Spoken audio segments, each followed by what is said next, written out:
The sound of pounding woke me up suddenly, exactly at 2 o'clock in the morning. I heard my daughter screaming my name, completely out of control. I had changed all the locks a few days ago for a reason they didn't know, but one I knew perfectly well. I sat up in bed with my heart racing. My hands were trembling as I searched for my slippers in the dark. The pounding wouldn't stop. Every impact against the wood echoed through the whole house like a war drum. "Mum, open this door right now!" Lucy's voice tore through the walls. It was a desperate, furious scream, full of a rage I never thought I'd hear from my own daughter. The girl I had raised with so much love, the baby I had rocked in my arms through entire nights, was now howling my name as if I were her worst enemy. I stood up slowly. My knees cracked with the movement. 68 years weigh heavily on the body, especially when you've worked every day of your life without rest. I walked to the bedroom window and barely pulled back the curtain. From there I could see the main entrance. Lucy was in front of the door, hitting it with both fists. Her hair was loose, messy, and even though I couldn't see her face clearly, her movements betrayed her state.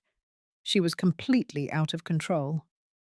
Next to her, David was standing with something in his hand. Soon after, my son-in-law lifted what he was holding.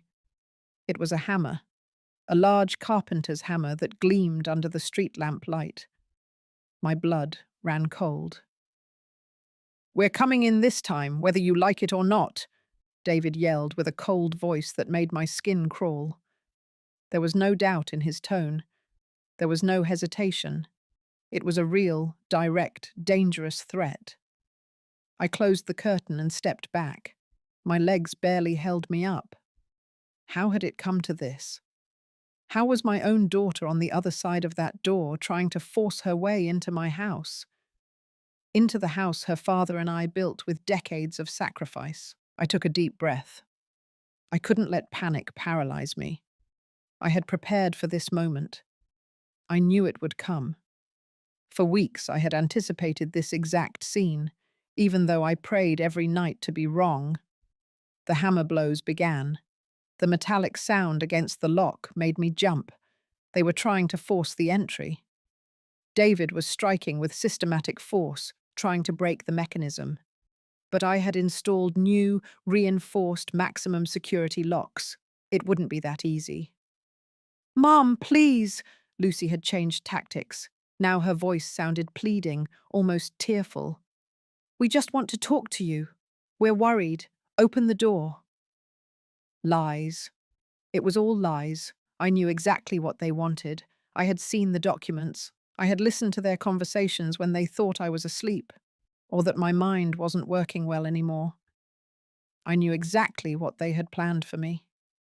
I stood calmly in the middle of the living room, wrapped in my bathrobe, barefoot on the cold floor. The house was dim, only lit by the faint light coming in from the street. My hands were no longer shaking.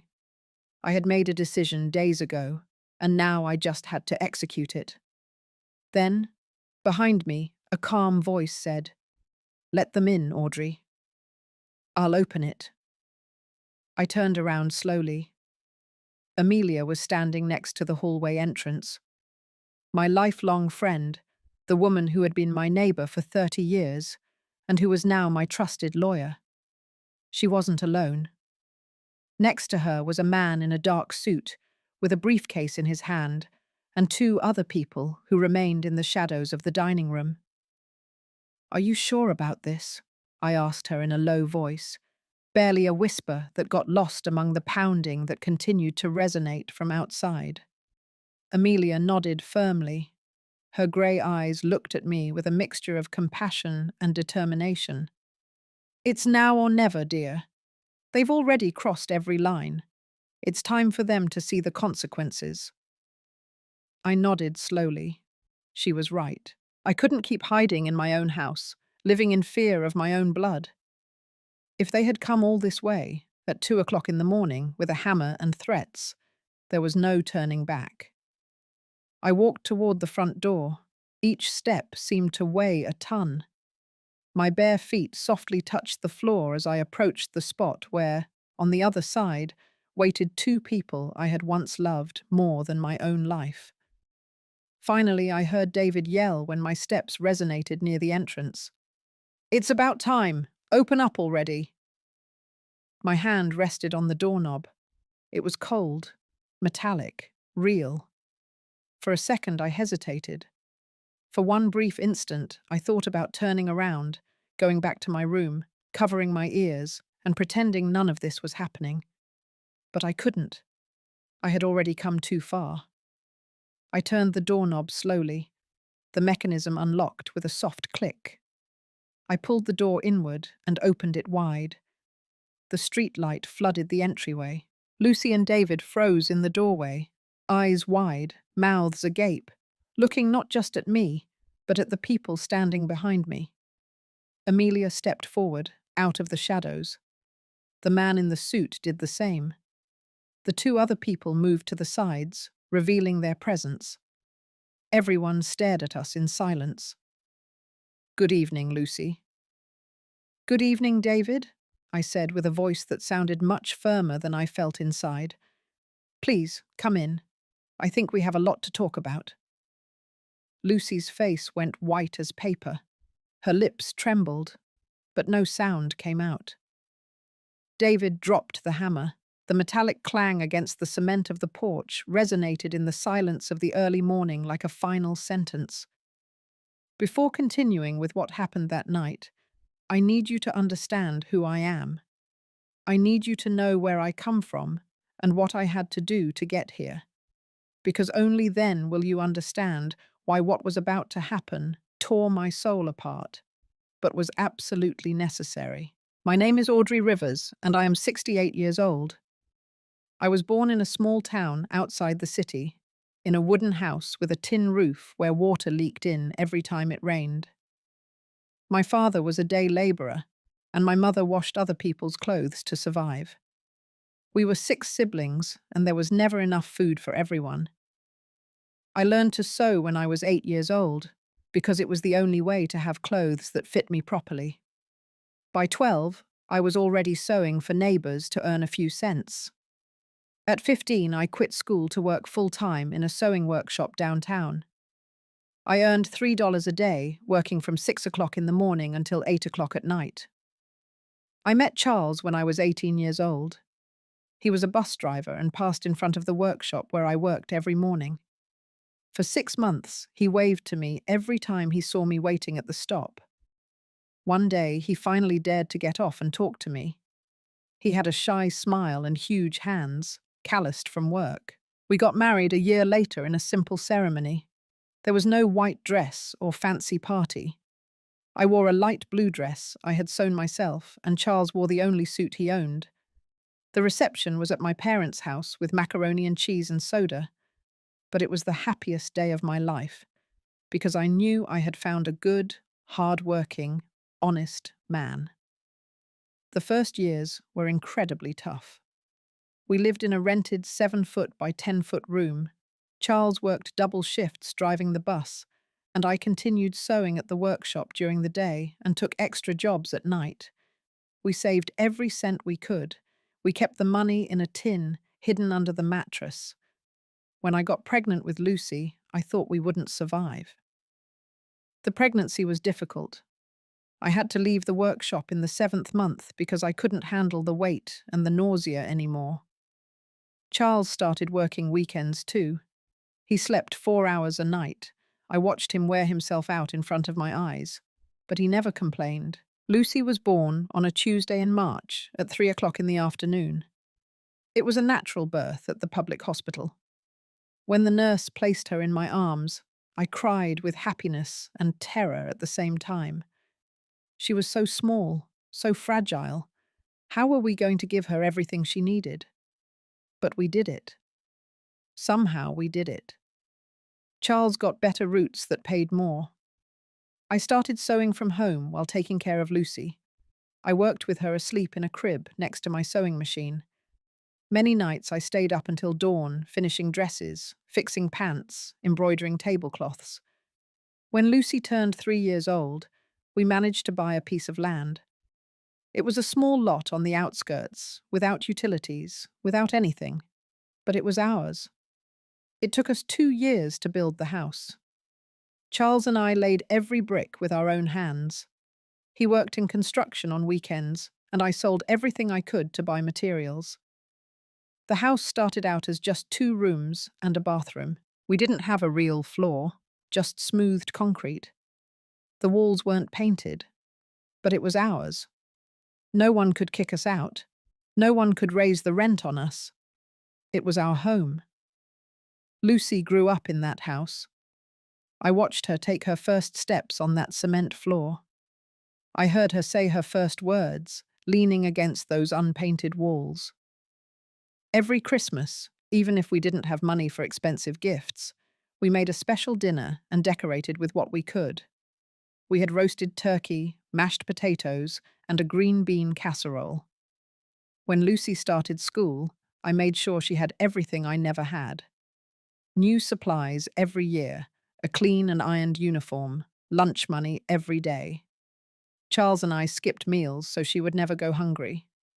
We bought the cheapest things for ourselves and the best we could afford for her. The years passed like this, in an exhausting but purposeful routine. Charles was still driving his bus. I had converted a room in the house into a small sewing workshop. I had regular clients who constantly brought me work. I also started renting 2 rooms to students to have extra income. With that money, we were able to expand the house. We added 2 more rooms, a dining room, and finally put in ceramic tiles and painted the walls. The house wasn't luxurious, but it was decent, clean, cozy. Every improvement represented months of savings and sacrifice. Lucy never understood that. For her, everything was always just there. Clean clothes in the closet, food on the table, a house with a solid roof. She never saw the nights Charles came home with terrible back pain from sitting and driving for 12 hours. She never saw my fingers, swollen and sore from sewing until the early morning. When she turned 15, we threw her a party. We spent almost $1,000 that we had saved for 2 years. She wanted a specific dress that cost $300. I bought it, even though it meant not fixing the leaking roof. I wanted to see her happy. I wanted to give her what I never had. Lucy finished high school with good grades. We wanted her to go to college, but she said she wasn't interested in studying anymore. She wanted to work, earn her own money, be independent. Charles and I respected her decision, even though it hurt. She got a job at a clothing store at the mall. She earned well for her age, but she spent everything. Brand name clothes, nights out with friends, new cell phones every year. We never asked her to contribute to the household expenses. We wanted her to enjoy her youth. When she was 23 years old, she met David. He was 5 years older.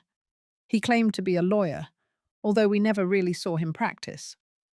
He worked in a small office doing minor legal paperwork. But he dressed well, spoke confidently, and Lucy was dazzled. From the beginning, something about David made me uncomfortable. The way he looked at our house, evaluating, calculating. The questions he asked about how much the land was worth, if we had debts, if I was still working. Charles told me it was my imagination, that he was just a curious young man. They got married 2 years later. The wedding was modest but respectable. We spent $5,000 we had saved for emergencies. David didn't contribute a cent. His family didn't show up much either. That should have been a warning sign too. At first they lived with us. They said it was temporary while they saved up for their own place. But the months passed and they weren't saving anything. David always had excuses. That there were unexpected expenses, that they needed a better car, that Lucy wanted to redecorate her room. Charles started to get tired of it, but I convinced him to be patient. She was our daughter. She needed our support. Eventually they would leave. But 2 years went by, and they were still there, living for free, not contributing, and getting more and more demanding. Then Charles got sick. He was 62 years old when the chest pains started. He ignored them for weeks, until one day he collapsed in the middle of his route. They took him straight to the hospital. Massive heart attack. He survived, but the doctors said he couldn't keep working. His heart was too weak. It was devastating, not just emotionally, but financially. Charles's pension was minimal, barely $400 a month. I was still sewing, but at my age I couldn't work the same hours anymore. My hands constantly ached from arthritis. Charles lived 3 years more after that heart attack. 3 years in which I watched him slowly fade like a candle burning out. He could no longer work. He could barely walk without getting tired. He spent his days sitting in the living room armchair looking out the window, watching the life he could no longer fully live pass by. I became everything: wife, nurse, economic support for the house. I got up at 5 o'clock in the morning to prepare his breakfast and his medicines. Then I sewed for hours while he rested. In the afternoons, I gave him his treatments, walked with him in the yard, read him the newspaper because his eyes weren't seeing well anymore. The nights were the worst. Charles would wake up with nightmares, with pain, with the constant fear that the next heart attack would be the last. I would hold him in the dark and whisper that everything would be okay, even though inside I was dying of terror of losing him. Lucy and David were still living with us. They promised to help, but their help never materialized. David always had excuses, that his job didn't pay well, that they had expenses, that soon everything would get better. Meanwhile, they ate our food, used our utilities, lived under our roof, contributing almost nothing. There were times I thought about asking them to leave. Charles suggested it to me several times. But Lucy was my daughter. Every time I mustered the courage to talk to her, she would look at me with those eyes I had known since she was born, and my heart would melt. I thought they would eventually mature, that they would understand, that things would change. Charles's medications cost almost $300 a month. Insurance only covered a portion. I had to sell jewelry I had saved for years. A ring Charles gave me on our 10th anniversary, gold earrings that belonged to my mother. Each sale broke my heart, but there was no alternative. One night, 2 years after the heart attack, Charles called me into the room. He was sitting on the bed with a serious expression I hadn't seen before. He had an envelope in his hands. "Audrey, I need you to listen to me carefully," he said with a weak but firm voice. "I've been thinking a lot about what will happen when I'm gone." "Don't say that," I interrupted, tears in my eyes. "You're going to be fine. The doctor said if you take care of yourself, Audrey, please, we both know the truth." He took my hand gently. "I need you to promise me something. When I'm gone, protect this house. Protect everything we built. Don't let anyone take what is yours." I didn't fully understand what he meant at the time. I thought they were just the worries of a sick man. But Charles knew something I still refused to see. He had noticed things. David's glances evaluating the house, the whispered conversations that stopped when he entered, the casual comments about inheritance and wills. Charles died one winter morning. I was asleep next to him when his breathing simply stopped. There was no drama, no visible pain. His tired heart finally gave up. I woke up and knew immediately he was gone. The room felt different, colder, emptier. The funeral was simple. We didn't have money for anything elaborate. I used the last of our savings to give him a proper send-off.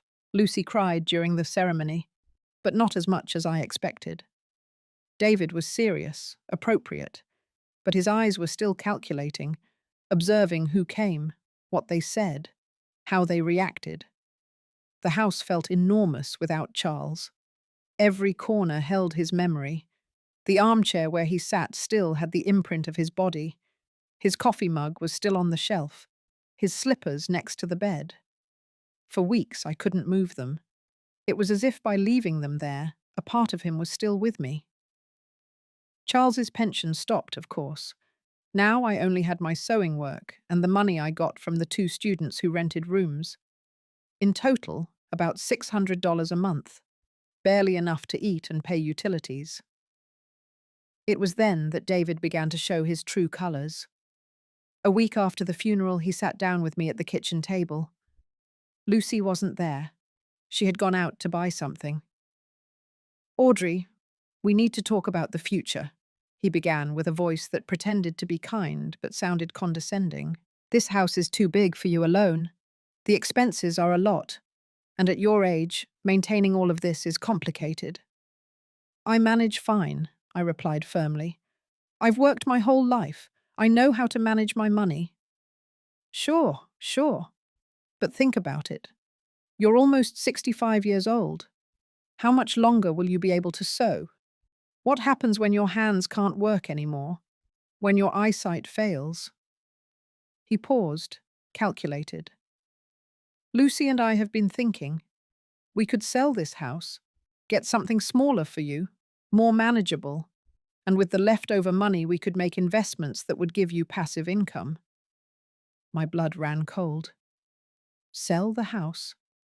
This house that your father-in-law and I built with our own hands? The house where my daughter was born? Don't look at it as losing something. Look at it as securing your future. We would take care of everything. You would just have to sign some papers. "I am not selling my house, David." His expression changed. The mask of concern cracked for a second, and I saw something cold in his eyes. Fine. It was just a suggestion. Think about it." He got up and left the kitchen. That night I couldn't sleep. Charles's words echoed in my head. "Protect this house. Don't let anyone take what is yours." I began to understand what he had seen in David that I had refused to see. The following months were a slow but constant escalation. David began to make comments about my memory. "Audrey, don't you remember? I told you yesterday. It's so strange that you forgot that. I mentioned it last week. You should see a doctor. These memory lapses aren't normal." The worst part was that Lucy backed him up. My own daughter began to treat me as if I were a confused old woman. "Mum, it didn't happen that way. Mum, you're mixing things up. Mum, I think you're a little disoriented." At first I doubted myself. I was 65 years old. Maybe my memory really was failing. But then I started to notice a pattern. The lapses they mentioned were always about important things. Conversations about money, about the house, about documents, never about trivial things. One day I found David in Charles's study looking through papers.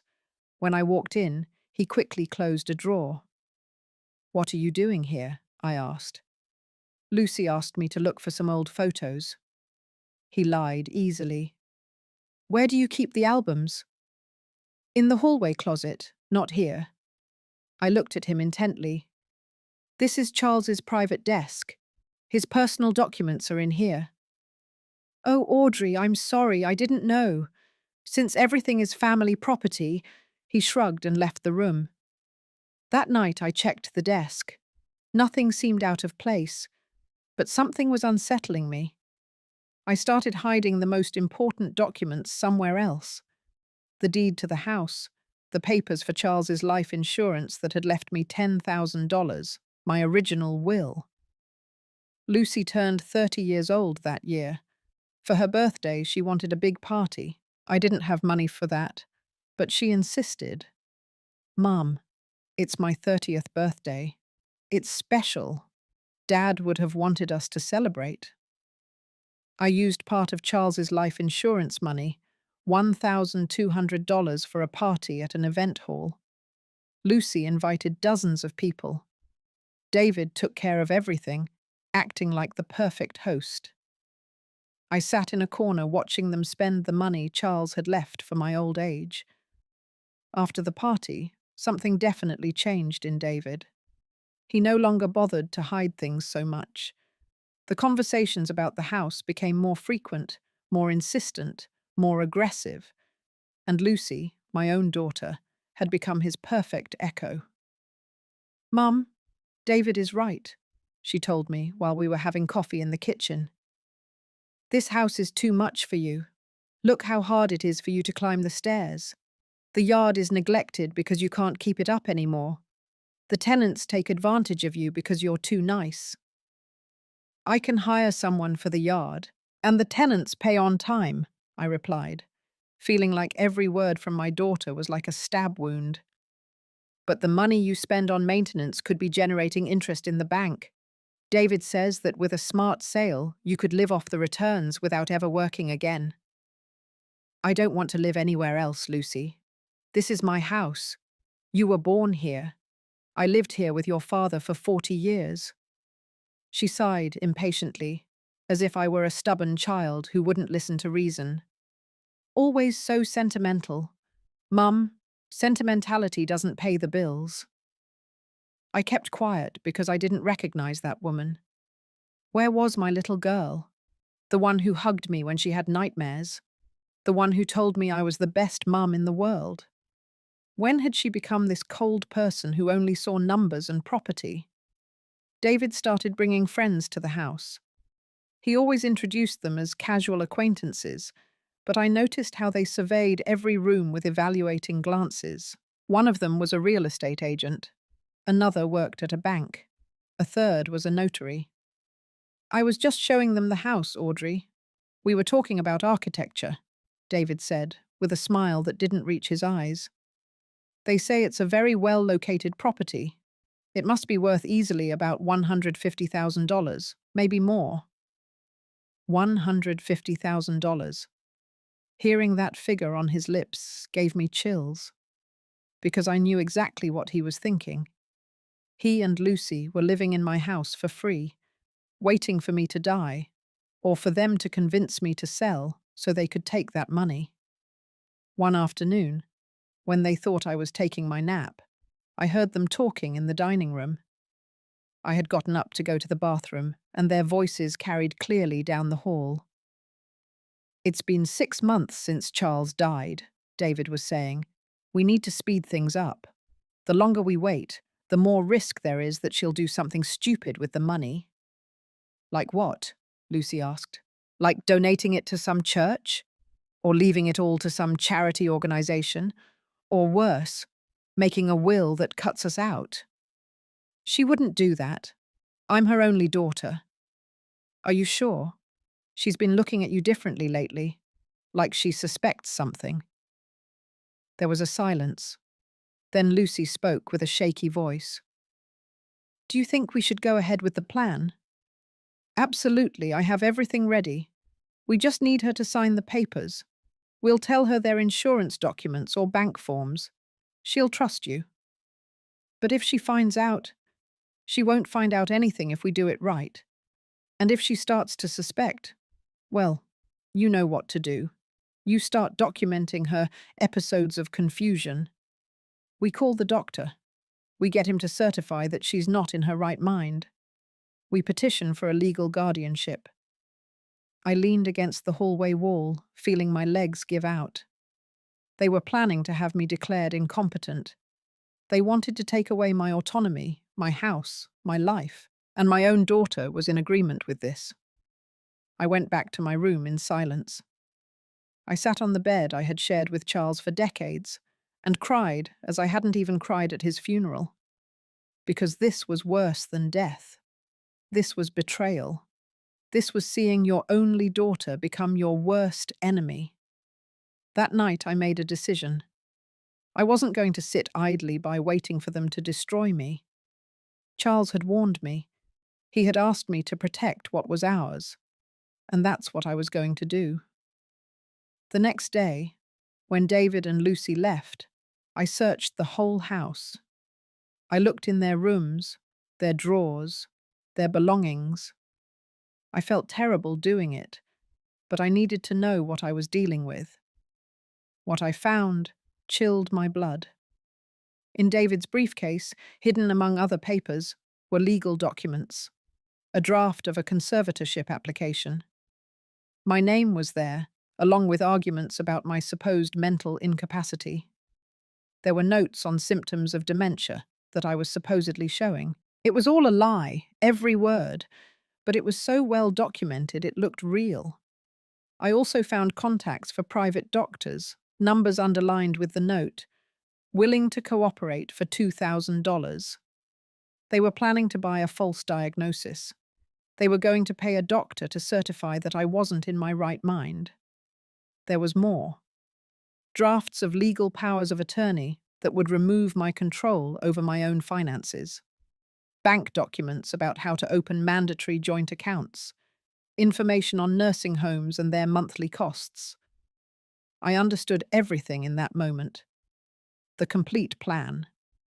They were going to have me declared incompetent, take control of my money and my house, sell everything, take the cash, and put me in some cheap assisted living facility where I could rot while they enjoyed what Charles and I had built.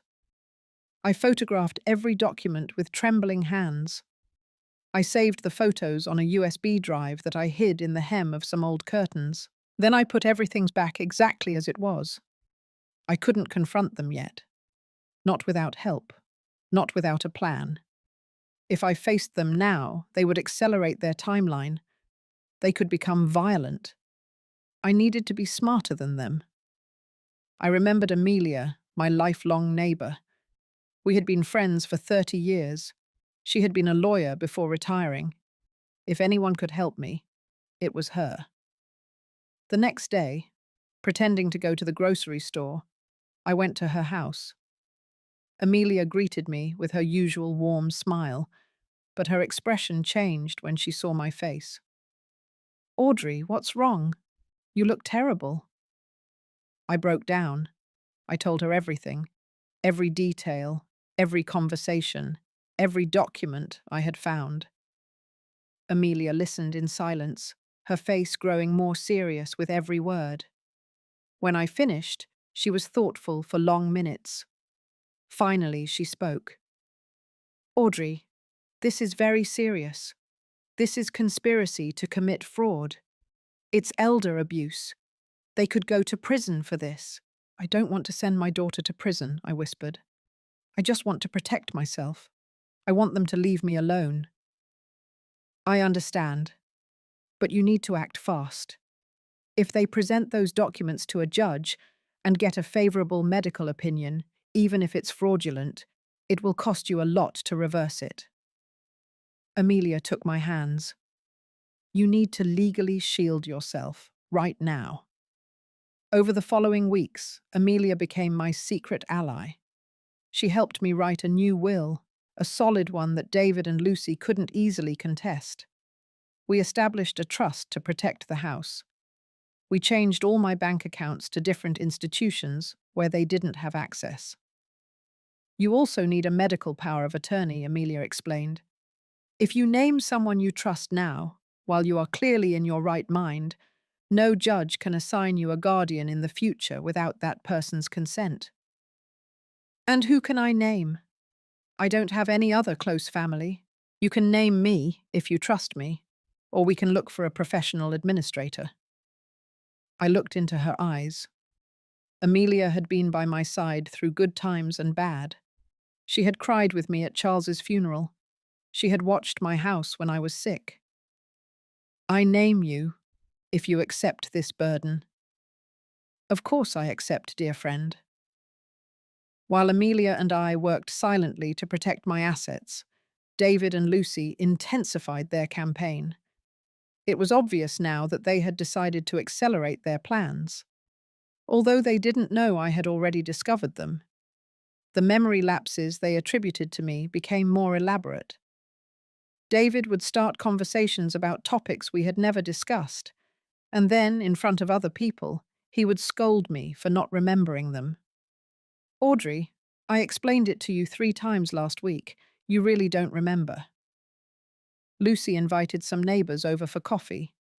During the meeting, she dropped comments designed to sow doubt about my mental state. Mom gets very confused lately. Yesterday she couldn't remember if she had taken her medication. I had to check the bottles to be sure. I wasn't taking any regular medication. It was a blatant lie. But the neighbors looked at her with compassion, as if she were a dutiful daughter caring for her sick mother. The other day she went out without telling anyone, Lucy continued in a worried voice. We found her hours later walking in the park, completely disoriented. She told us she had gone to look for my dad. Poor thing. Sometimes she forgets he already died.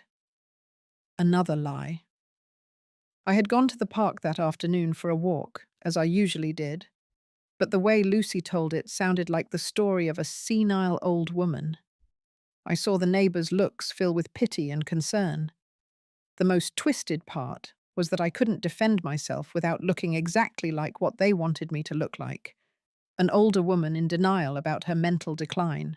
If I protested too much, if I got angry, it only reinforced their narrative. One afternoon, a man who introduced himself as Dr. Sanchez arrived at the house. David had invited him for a routine checkup without consulting me. "It's just to make sure everything is okay, Mum," Lucy said with a smile that didn't reach her eyes. "At your age, regular checkups are important."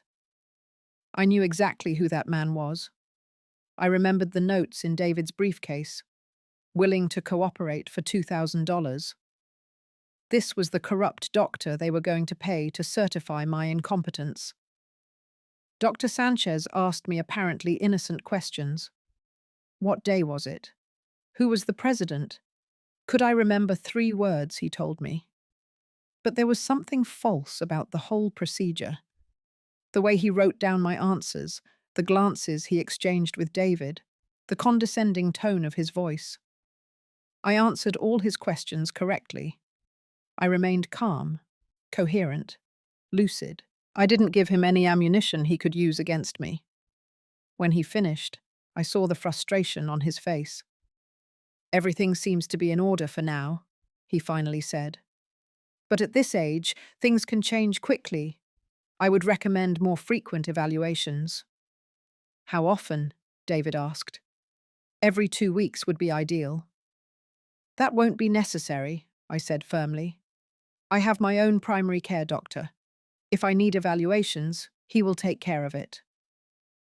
"Mom, Dr. Sanchez just wants to help," Lucy protested. I said no. This is my house, and these are my medical decisions. My voice sounded harsher than I intended, but I was furious. Did they really think I was so foolish as to not see what they were doing? Dr. Sanchez left shortly after. I heard David talking to him at the entrance. I couldn't hear the exact words, but the tone was one of frustration. I knew I had ruined that first attempt. That night, David and Lucy had a heated argument in their room. The walls of the house weren't very thick. I heard fragments of the conversation from my room. "I told you you're making it too obvious," Lucy was saying. "And what do you suggest? That we wait another 6 months? We don't have that time. She already has less than $10,000 left from the life insurance. Once that's gone, there will be nothing to take." "But what if she suspects?" "She doesn't suspect anything. She's a sentimental old woman. She thinks we're still the happy family we used to pretend to be." "Don't talk about my mother like that. Your mother is an obstacle between us and a better life, between us and $150,000 that we could be using right now." There was a long silence. Then Lucy spoke in a small voice. "Sometimes I wonder if we're doing the right thing." "Don't start that again. We've talked about this 1,000 times. That house is your inheritance. That money is yours by right. We're just speeding up the inevitable. And frankly, we'll be doing her a favor. At her age, living alone in this huge house is dangerous. She could fall, hurt herself, die alone, and no one would notice for days." "I guess you're right." "Of course I'm right. Trust me, honey. In 6 months, we'll be living in a modern apartment downtown. You'll quit that awful job at the store, and I can finally open my own office. All thanks to us having the guts to do what needed to be done. I moved away from the wall. I had heard enough. My own daughter had just justified my destruction as if it were an act of mercy. David had completely poisoned her. Or maybe, and this was what hurt the most, she had always had that capacity inside her, and David had only unleashed it. The next day, I went to Amelia's house again. I told her about Dr. Sanchez's visit and the conversation I had overheard. They are accelerating the timeline, Amelia said worriedly. We need to act before they present anything to a judge. What can I do? First, we're going to get your own medical evaluation. A complete neurological exam with a recognized specialist who certifies that you are in full use of your mental faculties. That will destroy any argument they try to make. Amelia put me in touch with a neurologist at the university hospital. Dr. Rodriguez tested me for 2 days. Memory tests, reasoning, cognitive functions, everything.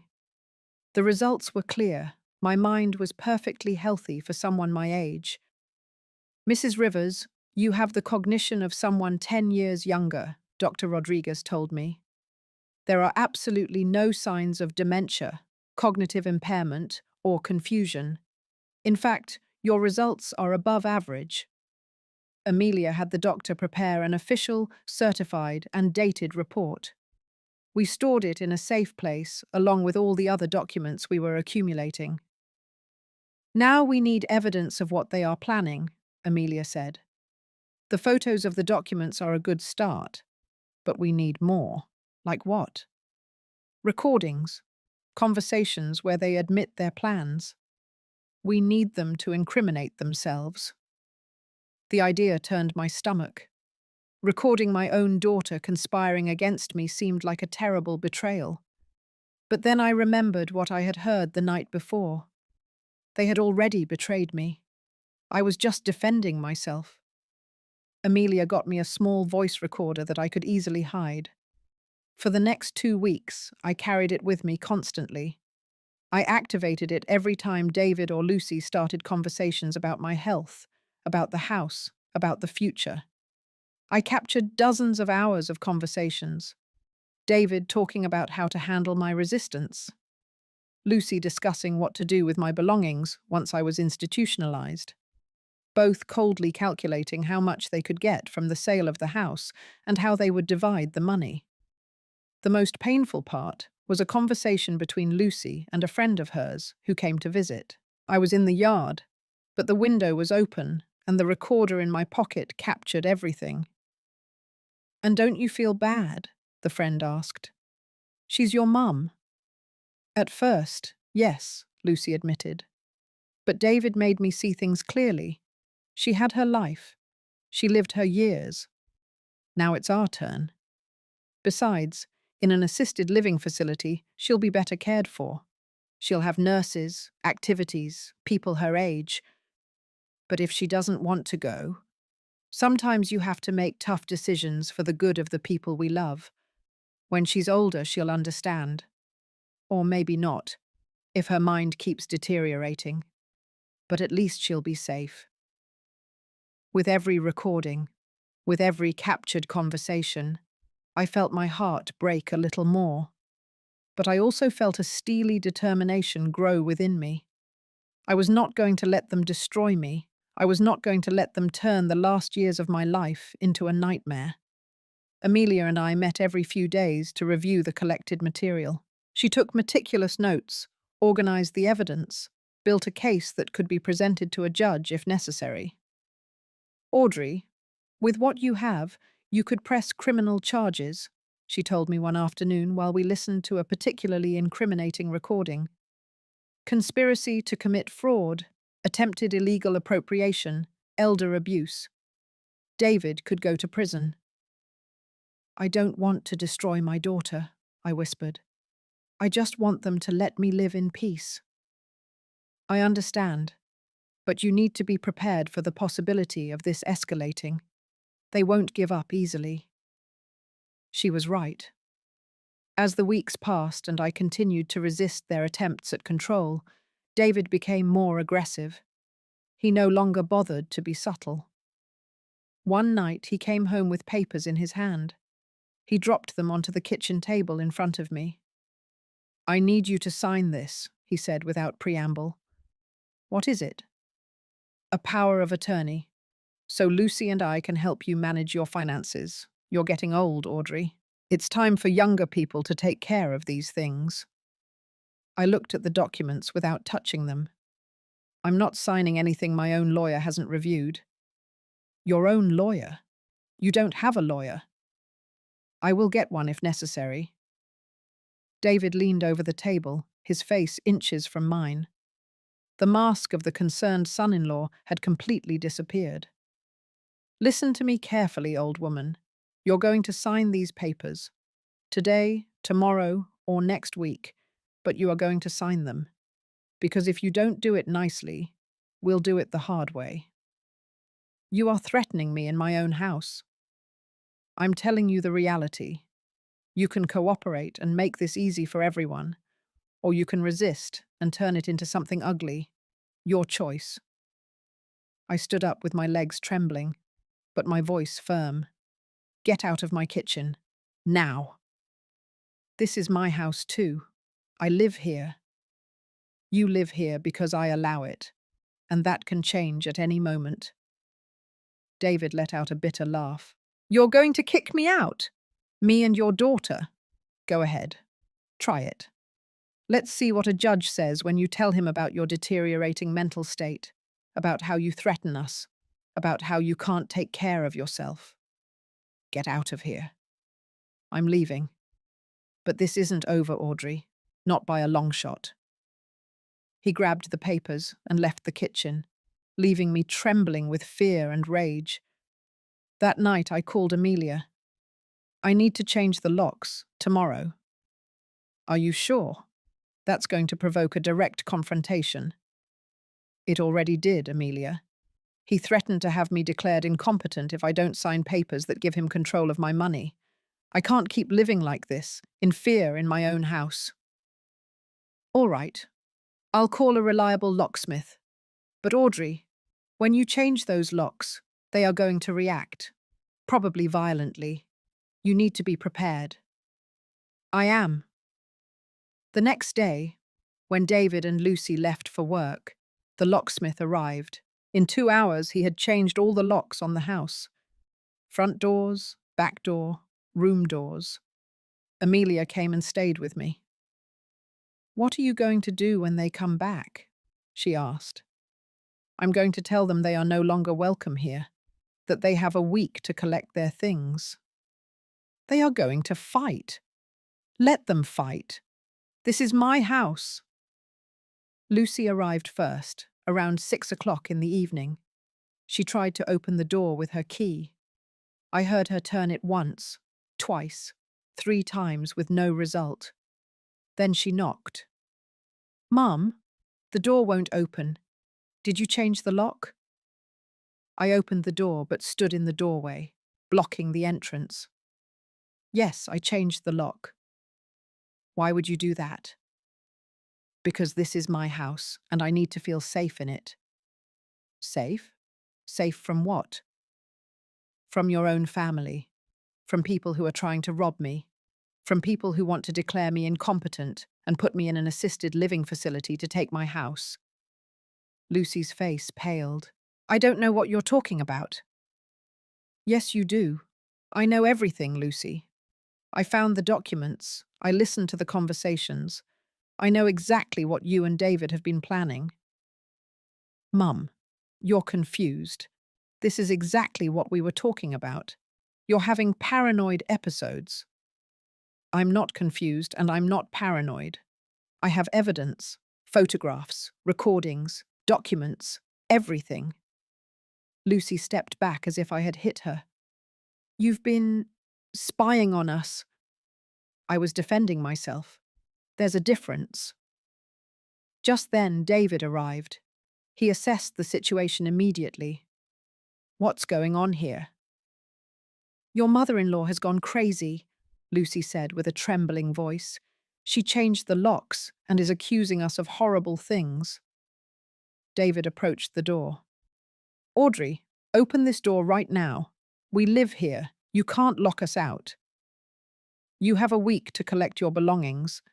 We will coordinate supervised times for you to enter and take your things. After that, I don't want to see you again. This is ridiculous. You don't have any right. I have every right. This house is in my name. You have been living here out of my charity, and that charity is over. David took out his phone. I'm calling the police. This is an illegal eviction. We have rights as residents. Call them, please, call them. I'd love to explain to the police about your plan to declare me incompetent, about the doctor you tried to bribe, about the fraudulent documents you prepared. David's hand froze over the phone. We stared at each other for long seconds. In his eyes, I saw pure, undisguised hatred. This isn't going to end here, he said in a low, threatening voice. I'm sure it won't. I'll see you in a week for the collection of your things. I closed the door and bolted it. I heard yelling on the other side. Lucy was crying. David was cursing. They pounded on the door for several minutes. Amelia hugged me while I trembled. You did well, she whispered. You were brave. I didn't feel brave. I felt broken. I had just kicked my only daughter out of my house. The girl I had raised, to whom I had given everything, for whom I had sacrificed so much. And she had paid me back with betrayal. Over the next few days, David and Lucy tried everything. They called distant relatives, telling them their version of events. That I was senile, paranoid, being manipulated by Amelia. Some relatives called me, concerned. I explained the situation calmly and offered to show them the evidence if they wanted. Most didn't want to get involved. They talked to the neighbors, sowing more doubt about my mental health. I saw how some neighbors looked at me with pity when I went out. Others avoided my gaze completely. They went to the bank where I had my savings account and tried to access my funds using old documents where they were listed as emergency contacts. The bank, fortunately, refused without a court order. A week later, just as we had agreed, they arrived with a truck to collect their things. Amelia had hired 2 large men as witnesses and security. She didn't want there to be any altercation. The morning we agreed for them to collect their belongings dawned cold and grey. I had barely slept. I spent the whole night going over every decision that had led me to this moment, wondering if there would have been any other way to resolve this without reaching this point of total rupture. Amelia arrived early with the 2 men she had hired. Their names were Alex and John, both from a private security company. They were professional, serious, and their mere presence made me feel safer. Are you ready? Amelia asked me, taking my hand. No, but we have to do it anyway. David and Lucy arrived exactly at 10 o'clock in the morning with a rented van. They brought cardboard boxes and a friend of David's to help with the heavy furniture. When they saw Alex and John standing at the entrance, David clenched his jaw. Seriously? Audrey? Security guards? Are you that afraid of us? It's not fear. It's caution. You have 3 hours to take your things. Everything in your room you can take. Nothing else. Lucy walked past me without looking. Her eyes were red and swollen, as if she had spent days crying. A part of me wanted to hug her, console her, tell her everything would be okay. But the stronger part, the part that had seen the documents and heard the recordings, remained firm. They started taking out boxes, clothes, shoes, personal items. I watched them from the living room while Amelia took photographs of everything that left the house. Documentation, she had explained to me, in case they later say you kept something that belonged to them. David tried to enter Charles's study. Alex blocked his path. That room is not included, he said in a quiet but firm voice. I have personal documents in there. You have nothing in there. That room has been locked since Audrey changed the locks. You're lying. I worked in that study. Without permission, checking documents that didn't belong to you. Audrey is aware of everything. I saw David's face turn red with rage. For a moment I thought he was going to try to force his way in, but John also approached. David was not foolish. He backed down. This is abuse, he mumbled through clenched teeth. Elder abuse. You're manipulating her, he yelled at Amelia. Taking advantage of a confused older woman to take her house. Amelia smiled coldly. You can file a complaint if you want. In fact, I encourage you to do so. It will be interesting when the judge sees all the evidence we have against you. David shut up.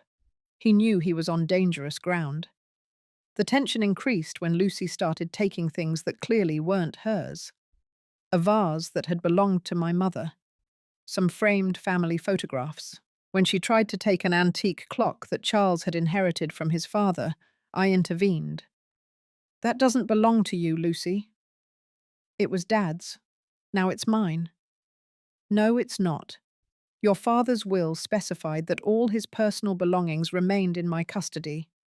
I will leave that clock to your daughter, Catherine, when she is old enough. My daughter? Now you remember you have a granddaughter. Lucy's voice was laden with venom. You haven't let her visit for weeks. I haven't let her come because you were trying to use her as an emotional tool. The last time she was here, David asked her to convince me to sign papers. She is 9 years old, Lucy. You were manipulating a child. Lucy dropped the clock on the table. Her hands were shaking. You have become a horrible person, bitter, selfish. I have become a person who defends herself. There is a difference. You always gave us everything. What changed? That I found out you wanted to rob me. That you planned to declare me incompetent and put me in an assisted living facility. That my own daughter was willing to betray me for money. It was for your own good, Lucy cried. Tears ran down her face. You're old, Mum. This house is too much for you. You could fall, hurt yourself. You need professional care. What I need is for my daughter to love me unconditionally, but it seems that is too much to ask. The silence that followed was brutal. Lucy looked at me with a mixture of pain and rage that I will never forget. Then she turned around and continued packing. 2 hours later, the van was almost full. David tried one last move. He took some papers out of his pocket. I have here a letter from a certified psychiatrist stating that Audrey Rivers shows evident signs of cognitive impairment and requires immediate legal supervision. Amelia held out her hand. Let me see that. David handed her the document with a satisfied smile. Amelia read it and then burst out laughing. This is such a bad forgery, it's almost comical. The doctor who supposedly signed it lost his license 2 years ago for fraud. It's in the public records. Did you really think this would work? David's smile disappeared. It's a valid legal document. It's trash paper you could use to light your fireplace. And the fact that you try to use it only adds more evidence to the case Audrey could bring against you. Amelia handed the papers back to him. Try to present this to a judge. Please. It will be fun to watch you get arrested for presenting false documents to a court. David crumpled the papers and put them in his pocket. This doesn't end here, Audrey. I'm going to fight. I'm going to prove you're not in your right mind. I'm going to get control of this house and your money. And when I do, you're going to regret having treated me like this. The threats were also recorded, Amelia said, pointing to her phone on the table. Keep talking. You're building our case for us. They finally finished. The van was full of boxes and furniture. David got into the cab without another word. Lucy stood in the doorway, looking at me with pleading eyes. Mom, please, we can still fix this. We can talk, reach an agreement. It doesn't have to end like this. You should have thought of that before you conspired with your husband to rob me. It was never about robbing. That house is my inheritance. That money will eventually be mine. You just wanted to hasten my death, anticipate my incapacity, rob me of my last years of dignity. It wasn't like that. You don't understand. I understand perfectly. Now go. And don't come back unless it's to truly apologize. No half apologies, no justifications. A real apology. Lucy opened her mouth as if to say something else, but finally turned around and walked toward the van. I watched her get in, and then watched the vehicle drive away down the street until it disappeared. I stood in the entrance of my house for long minutes. The house that Charles and I built. The house where we had raised our daughter. The house that now felt empty and cold without her. Audrey, come inside, Amelia said softly. You're shaking. She was right. I was trembling from head to toe. Not from the cold, but from the emotional discharge of what had just happened. I let Amelia guide me to the sofa. You did well, she said as she brought me hot tea. I know it was hard, but you did well. It doesn't feel good. It feels like I lost my daughter. You lost her a long time ago, dear. You're just realizing it now. I spent the next few days in a fog. I walked through the house that suddenly seemed too big, too silent. The room where Lucy and David had lived was empty, except for some stains on the wall where they had hung pictures. I looked at them for hours, wondering how I had gotten to this point. I thought that with their departure, peace would come, that I could finally breathe easy in my own house. But it wasn't like that. Because David had been right about one thing. This wasn't over, and he wasn't the type to give up easily. 3 days after they left, the real war began. David filed a lawsuit petitioning for my conservatorship due to mental incapacity.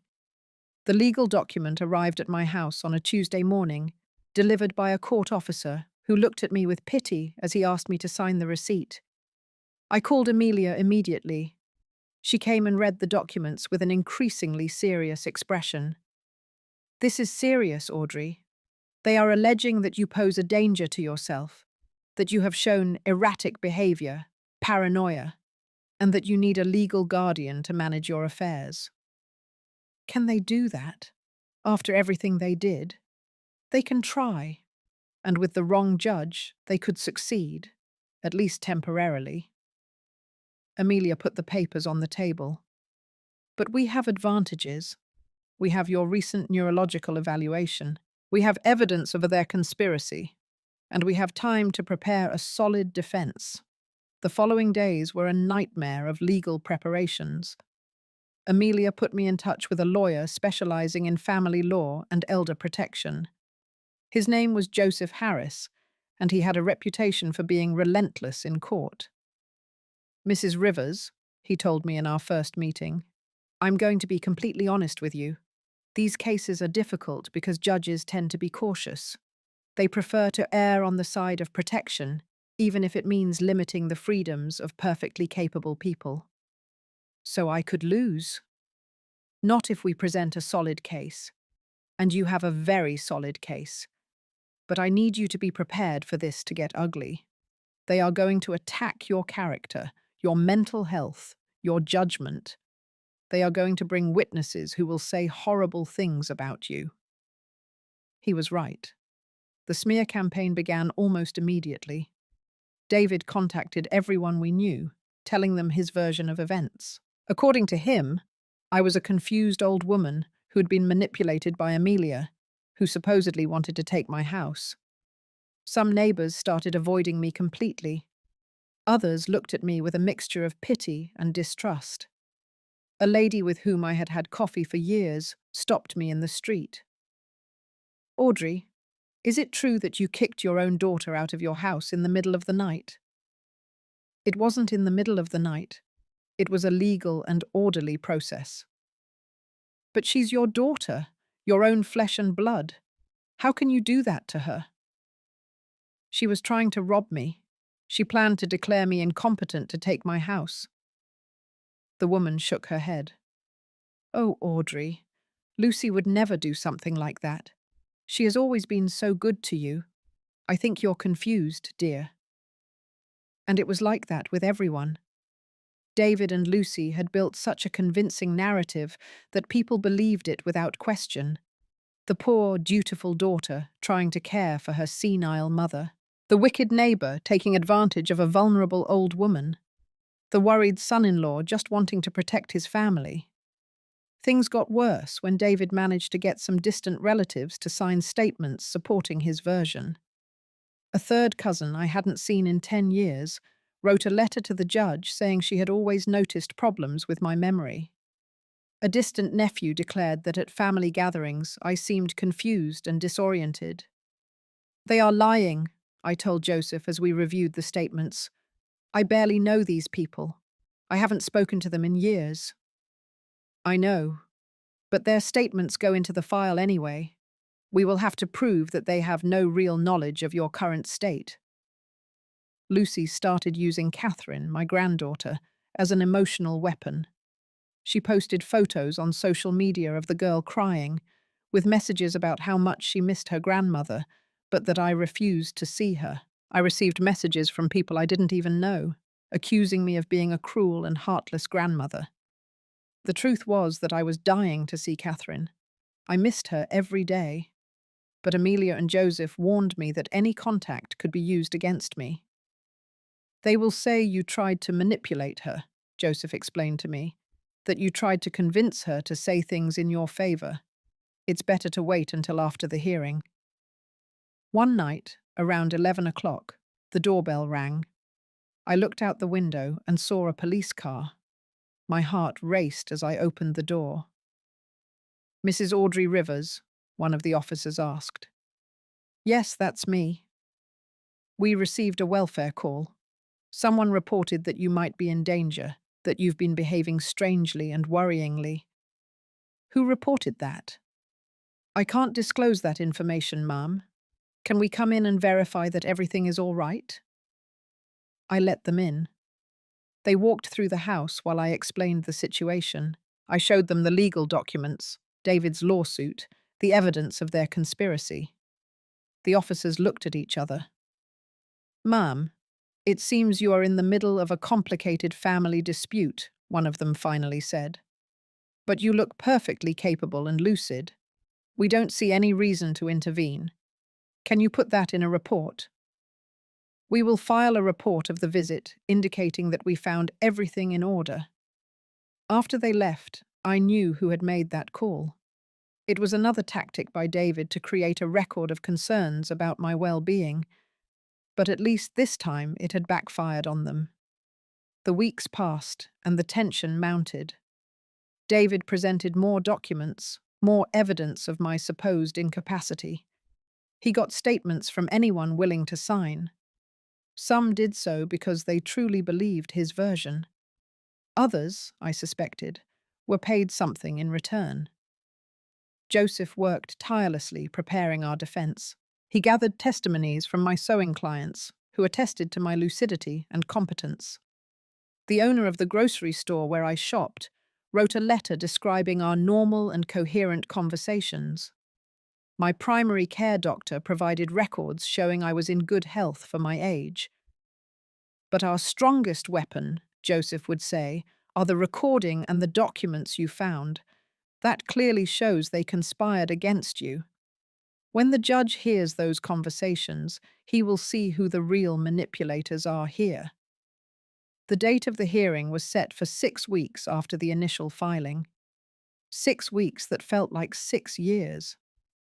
I barely slept. I ate little.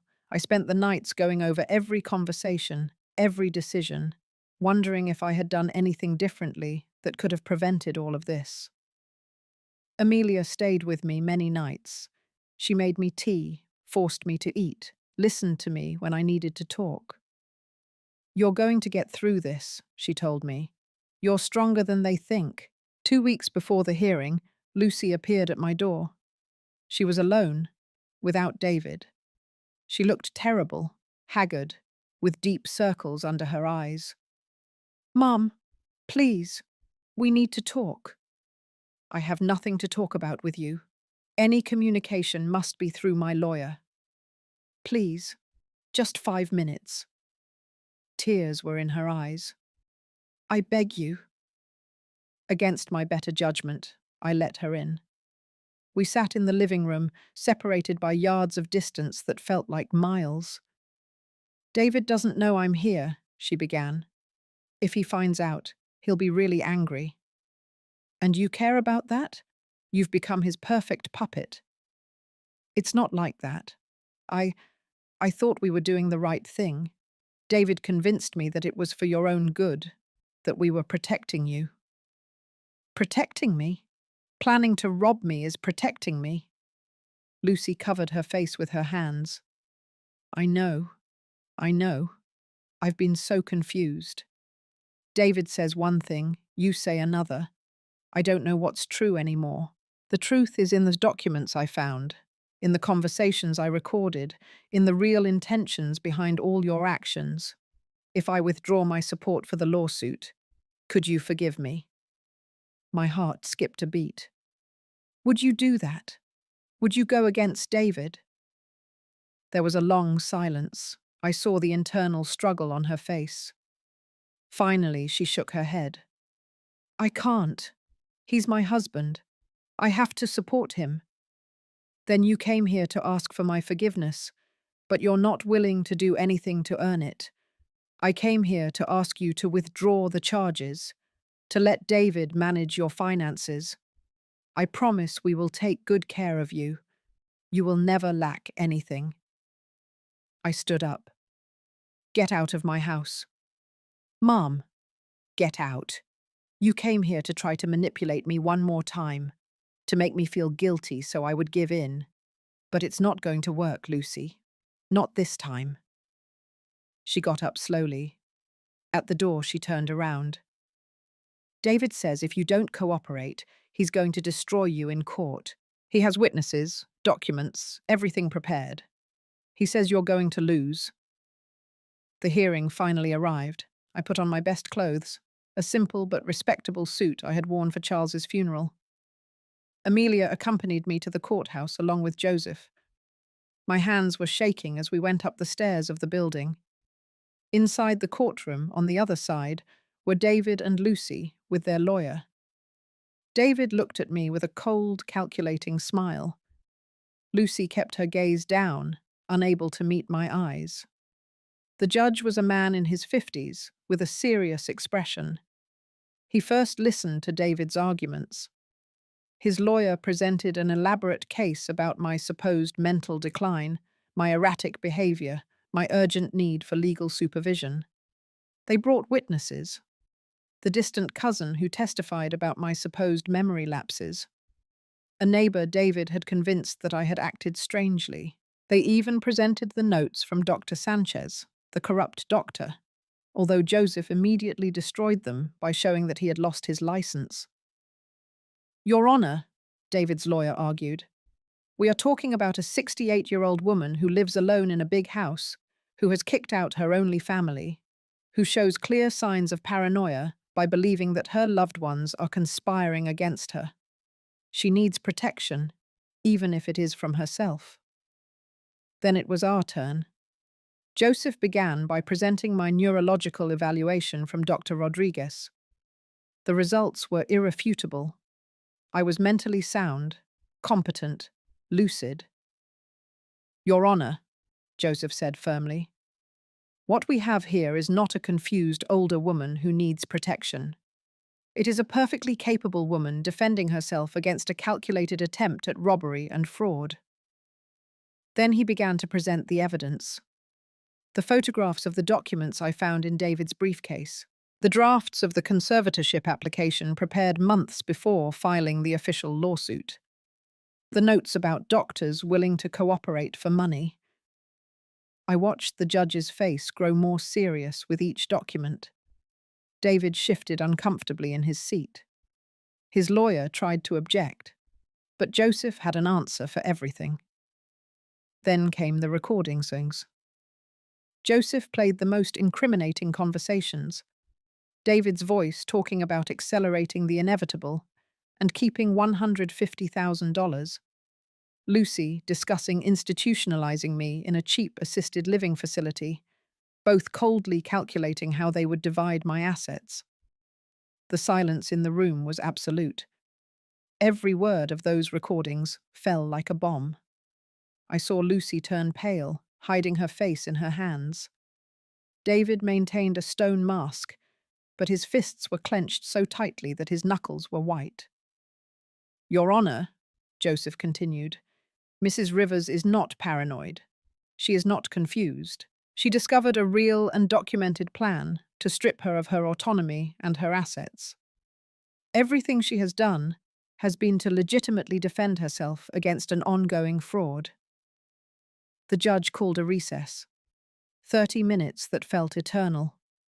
Amelia held my hand while we waited. We didn't talk. There was nothing to say. When we returned to the courtroom, the judge had his decision.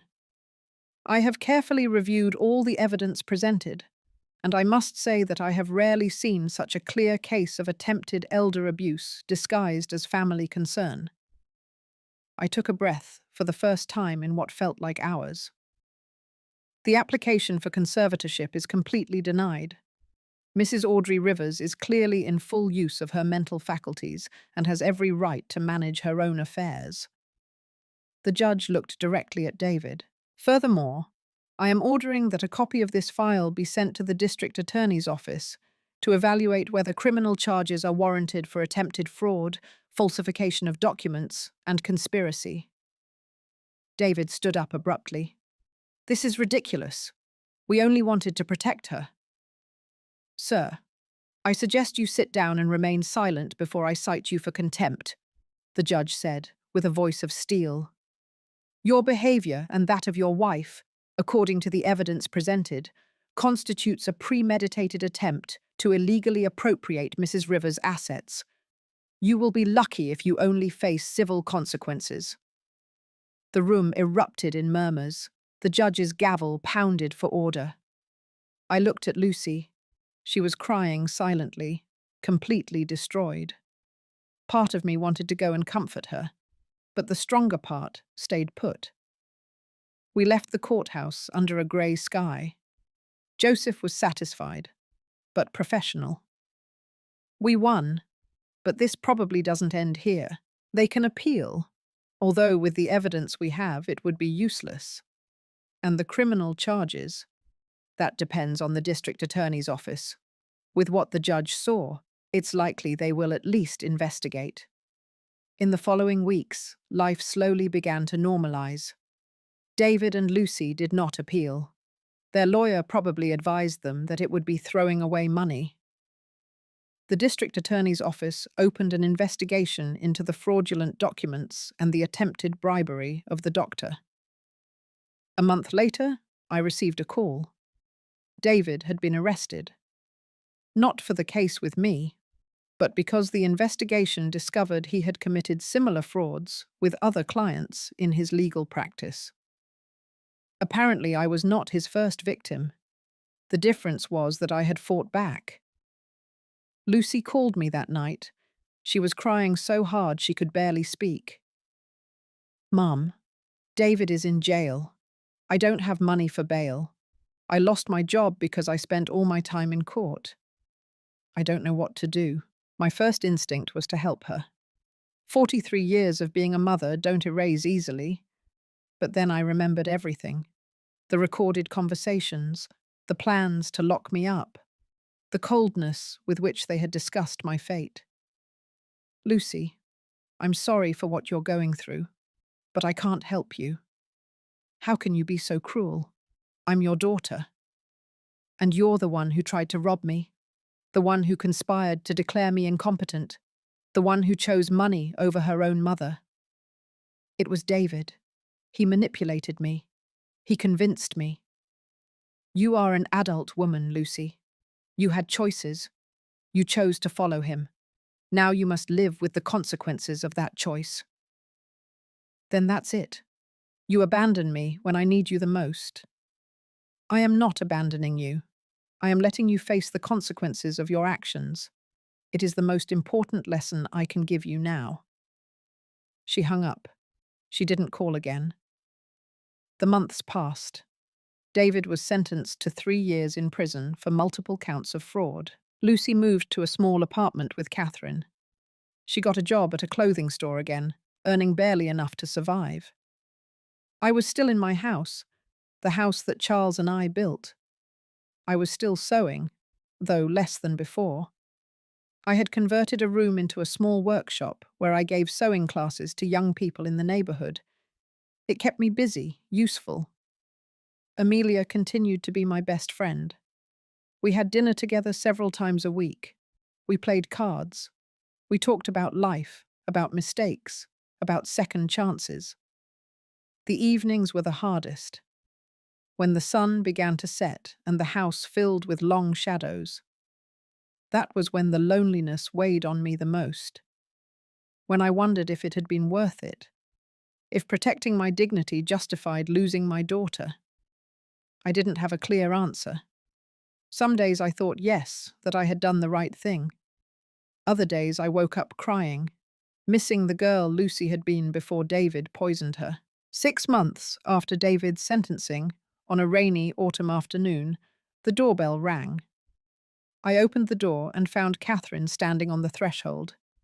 She was 10 years old now, taller, with Lucy's face when she was a child.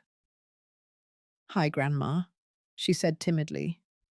"Catherine, what are you doing here? Where is your mother?" "She's waiting in the car. She told me to ask if we could talk to you." I looked toward the street. Lucy's old car was parked in front of my house. I could see her silhouette in the driver's seat. "She says she doesn't expect you to forgive her," Catherine continued, "but that she wants to try to rebuild something, even if it's small, even if it takes years." My heart broke and mended 1,000 times in that moment. I looked at my granddaughter, so innocent, so unaware of all the darkness that had happened between her mother and me. "Tell your mother she can come in, but only if she's ready to tell the truth. No excuses, no justifications, the complete truth." Catherine ran back to the car. I watched her talk to Lucy. Then slowly my daughter got out of the vehicle and walked toward the house. She looked broken, thinner, with deep lines of fatigue on her face. When she reached the door, her eyes finally met mine. "Mum, I tried to rob you. I agreed to horrible plans. I chose money over you. You deserve to hate me." "I don't hate you, Lucy. I have loved you every day of your life. But I can't trust you. I don't know if I ever will again." "I understand. And I'm not asking you to trust me. Just, could we try something? Supervised visits with Catherine. Occasional conversations. I'm not after your money. I'm not after your house. I don't want my daughter to grow up without knowing her grandmother." I looked at her for long seconds. Amelia had warned me about this. "It will be a trap," she had said. "She will try to manipulate you again." But looking at Lucy now, I didn't see manipulation. I saw a broken woman who finally understood the magnitude of what she had lost. "We can try," I finally said, "but with conditions, clear boundaries, and at the first sign of manipulation or deceit, it ends. I accept any condition. I don't know if I will ever fully forgive her. I don't know if our relationship will ever heal." But as I watched Catherine smile, knowing she could visit her grandmother, I knew I was at least willing to try. That night, alone in my house, I sat in the armchair where Charles used to sit. I talked to him like I sometimes did.